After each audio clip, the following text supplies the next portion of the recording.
Today we're going to be looking at the poem A Birthday by Christina Rossetti. And we're doing the LO, which is to consider how happiness is presented in Rossetti's poem. I know it's shocking, we're looking at something actually happy within English literature. You never know, it can happen again. So please make sure that you have your notes on you, your poem on you, your contextual notes is what I meant, to add to or refer to throughout this lesson. So, before we get properly into it, what I'd like to do is consider what is a birthday? Like, if you had to actually define what it is you are celebrating, what would you say? And that might seem like an odd question, but do consider it in some depth. What actually are you celebrating each year? Okay, so the poem. My heart is like a singing bird whose nest is in a watered shoot. My heart is like an apple tree whose boughs are bent with thick-set fruit. My heart is like a rainbow shell that paddles in a halcyon sea. My heart is gladder than all these, because my love is come to me. Raise me a dais of silk and down, hang it with vair and purple dyes, carve it in doves and pomegranates, and peacocks with 100 eyes. Work it in gold and silver grapes, in leaves and silver fleur-de-lis. Because the birthday of my life is come, my love is come to me. Okay, so what do you think your initial thoughts are on this poem? So what is the form of the poem?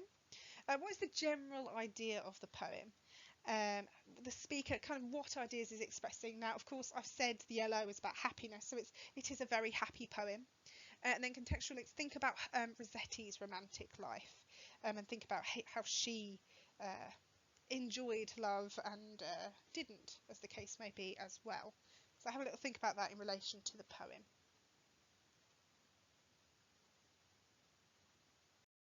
Okay, so summary then. So this poem, A Birthday, with its 16 lines of distilled beauty, is one of let's just say Christina, not Christian, Rossetti's most popular poems and one of the most frequently quoted and anthologized of all her works.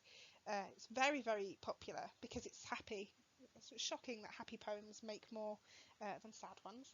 It's an unusual poem in Rossetti's production as it expresses pure, undarkened joy. Its happiness and its ringing melody have delighted critics and readers ever since its first publication. Today, the poem is often used in greeting cards and wedding invitations, but there is more spiritual depth than the pretty surface suggests. And once it's identified as a devotional poem, alternative patterns of reading begin to emerge. So the poem about it can in fact be viewed as a poetic vision of trans, transcendent love. My goodness, I can't speak apparently. Wherein Rossetti combines intense sensuousness with Christian devotion, and in ways which are not incompatible with Milton's Protestant poetics. So if you have a look at some of Milton's works, you'll see some links between the two, of this and obviously that. So themes, then you've got the self-expression and the natural world. A birthday is concerned entirely with the natural and spontaneous expression through song or poetry, beginning with the image of the singing bird. Poetry provides a natural outlet for the speaker's emotions, and there's a lot of natural imagery as well within it. Memory and forgetfulness. So memory is a sustaining force in this poem. In A Birthday, the speaker's joy in the arrival in her love is bound up in the memory of what he means or has meant to her. This hints at the notion that identity is founded upon memory and that self-awareness is constructed by the remembrance of a former self. So essentially, by remembering what her love represents to her, that sort of brings about the happiness, if that makes sense. And finally, earthly life and life after life. So the images of new life in the natural world in A Birthday can be seen to allude to a new life after death. So perhaps, heaven, new love, those kind of ideas. So analysis then. So of course you've got the similes like a singing bird, like an apple tree, like a rainbow shell, very classically denotations of happiness.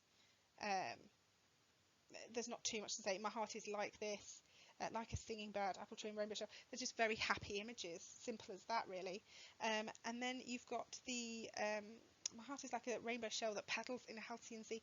The halcyon sea is calm water, and again it brings a calm image to the reader. Again, very unlike a lot of Rossetti's poems, which are very classically depressing and sad. These are all very happy. Even the apple tree whose boughs are bent with thick set fruit. This is, a happy little tree with lots of fruit on it. Just pure happiness. And then the last bit, my heart is gladder than all these because my love is come to me.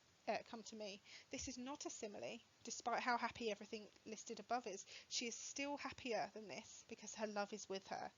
Contradicts the above.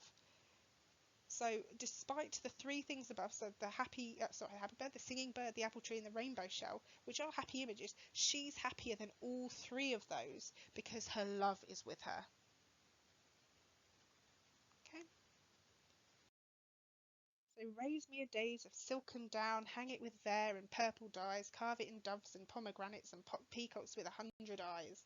Work it in gold and silver grapes, in silver leaves and silver fleur-de-lis, because the birthday of my life is come, my love is come to me. So silk and down and purple dyes. In the Victorian era, these were very expensive. The colour purple, if you think about it, is known to be a very regal, very expensive colour. Certainly back in the day, and even now it still has some of those connotations.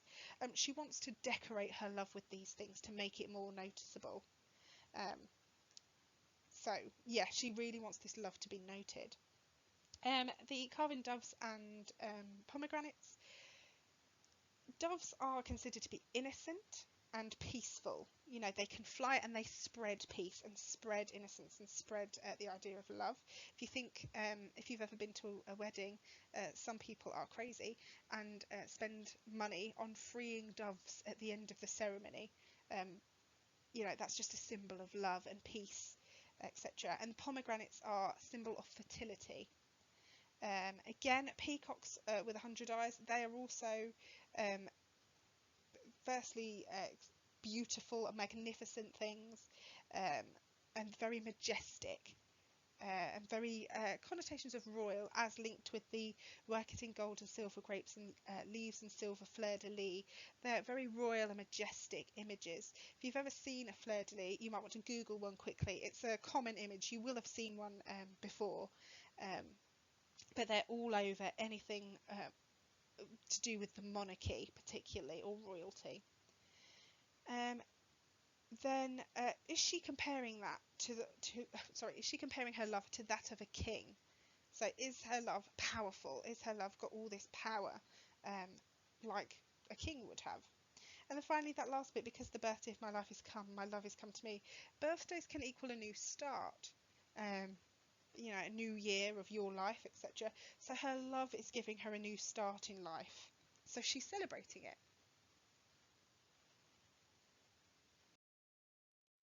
So what I'd like you to do for this lesson is I'd like you to just plan your answer to what you'd say for this question. So the question I'd like you to plan is, how are strong emotions presented in a birthday and a poem of your choice? So you've done many essays before in the modern poetry anthology about how to compare poems, etc. It's very, very similar, but bear in mind you're not marked on comparison, you're marked on context for this. So while you will naturally compare, context is what we'd be looking for. So that needs to be very clear in your analysis within your essay. So consider how and what strong emotions are presented in the poems named. I would suggest that I've picked for you the poem Remember, because I think that's the obvious choice for this poem of the ones we've studied so far, obviously. So have a look at both of their structures, their forms, their language and the context between them, and consider how you would compare the two. Okay, so on the slide there are two websites for you that you might want to add some detail from. So the cross-referencing website has lots of information about this poem, The Birthday, and so does the interestingliterature.com website.